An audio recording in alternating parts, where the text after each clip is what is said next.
Hi guys! For today's video guys, ang ulam namin ay nilagang pork. Ayan, nilagyan ko ng mais guys kasi may mais doon.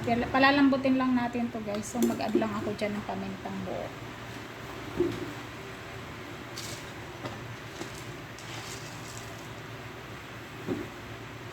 Meron yung kamatis guys at saka sibuyas. So meron ko ulit akong ilalagay mamaya na sibuyas at saka sili pagkatapos na guys. So ayan. Maya pa ulit guys kasi palalambutin pa natin yan.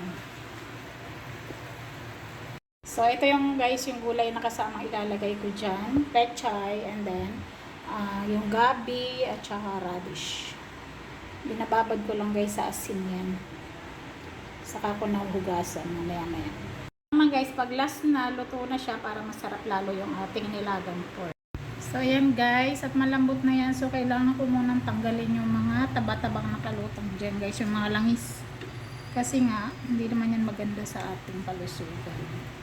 Ayan guys, oh. Ayan, yung mga ganyan guys, tinatanggal ko talaga yan. Now, ilagay na natin guys yung gabi at saka radish.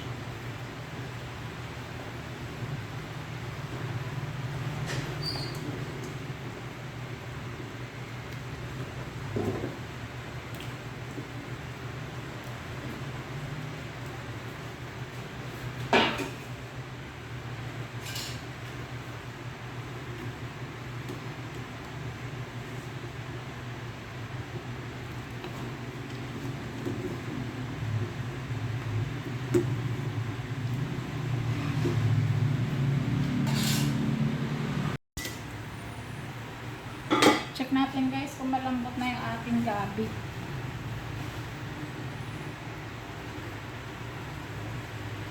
Okay na guys, ilagay na natin yung ating ano.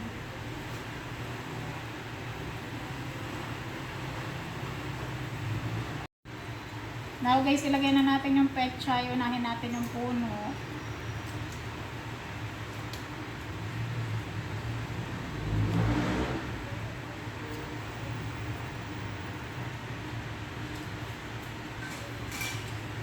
Sarap nito guys, nilagang pork.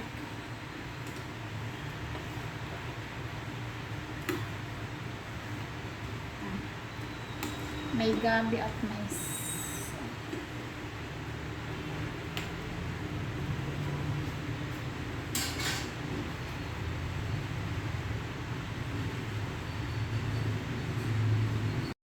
Ayan guys, ilagay na natin yung pinakadahon ng ating pechay.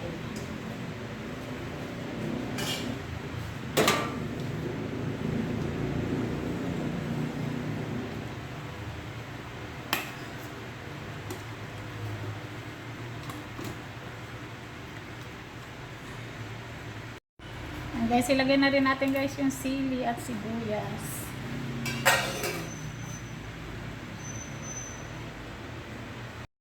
Guys, ito na yung finished product ng ating nilagang pork with radish and mais and gabi at pechay guys.